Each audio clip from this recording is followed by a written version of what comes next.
వారాహికి ఈ వారాహి అమ్మవారి యొక్క పూజ ఈ మధ్య చాలా అన్ని చోట ఆశైతి హిమాచలం పెరిగింది చూసారా.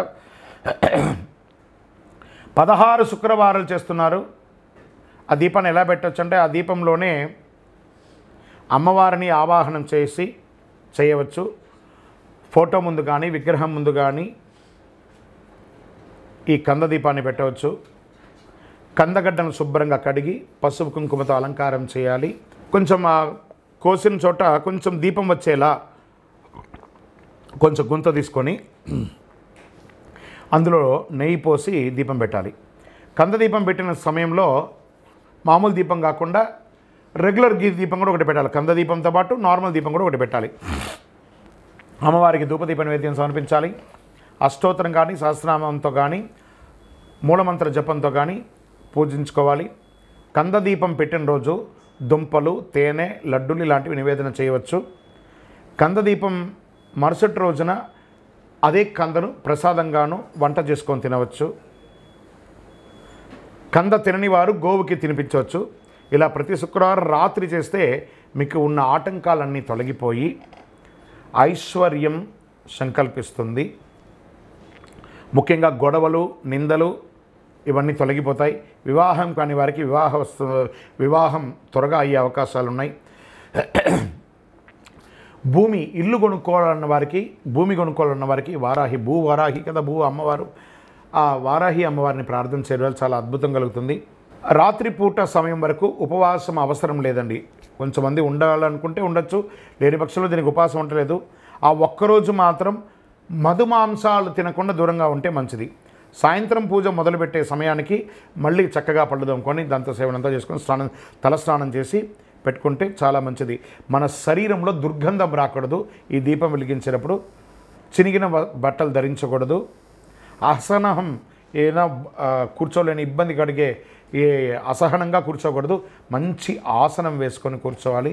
పూజ మధ్యలో ఫోన్ లాంటిది వస్తే ఆపి మాట్లాడడం లాంటిది అంతా చేయకూడదు. ప్రదోషకాలం సంధ్యా సమయంలోనే ఈ పూజను చేయాలని చెప్పడం చాలా విశేషం. ఎవరైతే ఈ యొక్క వారాహి కంద దీపం వెలిగిస్తారో వాళ్ళ జీవితంలో అద్భుతాన్ని సాధిస్తారు. విజయోస్తు. శ్రీమాత్రే నమః. సద్గురు జ్యోతిషాలి నుంచి ఒక చిన్న విశ్లేషణ. త్వరలో పులిపంజా చీల్చి కోటీశ్వరులయ్యి కుబేరుడు జీవితకాలం సంపదను కురిపించే రాశులు శని భగవానుడి ద్వారా కొంతమందికి రాబోతుంది. క్రమశిక్షణకు సహనాన్ని నేర్పే దేవుడైన శనిదేవుడు పూర్వభాద్ర నక్షత్రంలోకి ప్రయాణం చేస్తున్నారు. శనిదేవుడు 9 గ్రహాలలో నీతిమంతమైనటువంటి గ్రహుడు అని చెప్పచ్చు. శని ఈశ్వర శబ్దం కలిగిన వాడు. మనం చేసే ప్రతి పనిని బట్టి మన ప్రతిఫలాలను ఇచ్చే శనిదేవుడు న్యాయదేవతగా కూడా గుర్తింపు పొందినవారనమాట.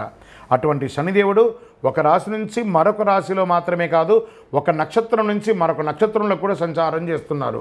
శని సంచారం అతి నెమ్మదిగా చాలా స్లోగా ప్రయాణించే గ్రహమైన శనిదేవుడు 2.5 సంవత్సర కాలం ఒకే రాశిలో ఉంటాడు. ప్రస్తుతం కర్మవీరుడు అయిన శనిదేవుడు 30 సంవత్సరాల తర్వాత తన సొంత రాశిలో ప్రయాణం చేస్తున్నాడు.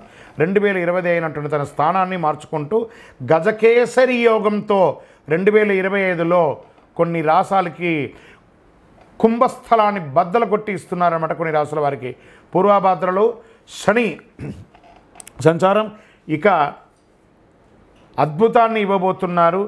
శని పూర్వభాద్ర నక్షత్ర సంచారం అన్ని రాశుల వారిపై ప్రభావం చూపిస్తుంది. అయితే కొన్ని రాశులకు మాత్రం ఇది లబ్ధిని కూడా చేకూరుతుందని చెప్పచ్చు. ఈ రాశులు ఏమిటో ప్రస్తుతం తెలుసుకుందాం. వృశ్చిక రాశి పూర్వభాద్ర నక్షత్రం శని సంచారం వృశ్చిక రాశి వారికి సంతోషం కలుగుతుంది. మకర రాశి వారికి నక్షత్ర సంచారం కారణంగా మకర రాశి జాతకులకి ఏ పని చేసినా సానుకూలం కలుగుతుంది. నిరుద్యోగులకు నిరుద్యోగం వస్తుంది.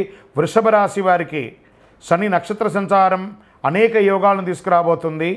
ఈ సమయంలో వివాహం కాని వారికి వివాహం, ఉద్యోగం లేని వారికి ఉద్యోగం, రాజకీయంగా ఉన్నవారికి ఎదుగుదల, భూమి పట్టా పెట్టుబడి ఎన్ని రకాలుగా అనుకూలంగా పడితే కుబేర సంపదను పొందబోతున్నారు శని భగవానుడి వల్ల. విజయోస్తు. అందరూ కూడా ఈ సమయంలో ఏం చేయాలంటే శని భగవానికి మీ యొక్క వయస్సు ఎంత ఉందో అన్ని దీపాలు వెలిగించండి. ఆయన దగ్గర ప్రార్థన చేసేయండి. శనీశ్వర దేహి మే బుద్ధి వైశిష్ట్యం, దేహి మే నిత్య యవ్వనం, దేహి మే పరమానందం, దేవదేవ జగత్పతి. జమ్మి చెట్టు ఉంటే ఆ జమ్మి చెట్టుకి ప్రదక్షిణ చేయండి. జమ్మి చెట్టు యొక్క తర్వాయి భాగమే ఈ యొక్క కరుంగాళి మాలను ధరించండి. కరుంగాళి మాలను ధరించుకొని నవగ్రహాలకి ప్రదక్షిణ చేయండి. చూడండి మీరు ఎన్ని అద్భుతాలు పొందబోతున్నారో. విజయోస్తు.